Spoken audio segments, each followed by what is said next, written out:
नमस्कार दोस्तों। आज हम बात करेंगे भारत और रूस के बीच हो रहे पेट्रोल और ऊर्जा व्यापार की।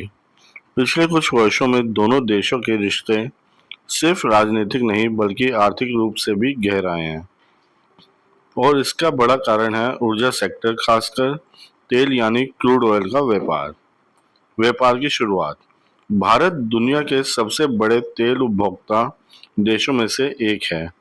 हर दिन लाखों बैरल तेल की खपत होती है और इस मांग को पूरा करने के लिए भारत को काफी मात्रा में कच्चा तेल आयात करना पड़ता है।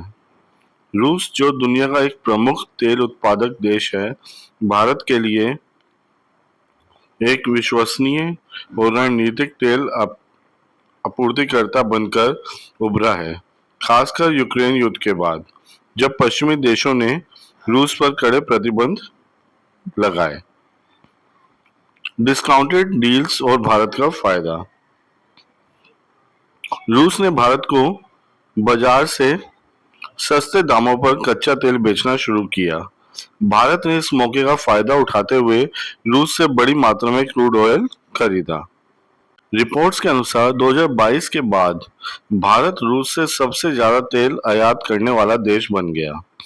भारतीय रिफाइनरियों ने इस तेल को प्रोसेस कर इंटरनेशनल और घरेलू बाजार में पेट्रोल, डीजल और अन्य उत्पादों के रूप में बेचना शुरू किया। रुपए और रूबल व्यापार प्रणाली। इस व्यापार को आसान बनाने के लिए भारत और रूस ने डॉलर की बजाय रुपए और रूबल में लेन देन करने की कोशिश की। इससे दोनों देशों को अमेरिका प्रतिबंधों से बचने में मदद मिली और व्यापार सुचारू रूप से चलता रहा। राजनीतिक असर और भविष्य की दिशा।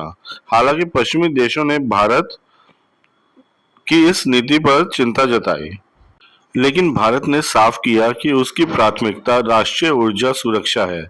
भारत और रूस अब ऊर्जा के साथ साथ गैस, न्यूक्लियर एनर्जी और हाइड्रोकार्बन सेक्टर में भी सहयोग बढ़ा रहे हैं। आंकड़ों की झलक। भारत की कुल तेल आयात का लगभग 30 से 40% हिस्सा अब रूस से आने लगा है। भारत ने 2023-24 में रूस से करीब $60 बिलियन का क्रूड ऑयल आयात किया। कंक्लूजन, निष्कर्ष। भारत और रूस की यह साझेदारी सिर्फ व्यापार तक सीमित नहीं है। यह दो बड़े देशों की ऊर्जा नीति, भू राजनीतिक स्थिति और आर्थिक समझ का एक उदाहरण है।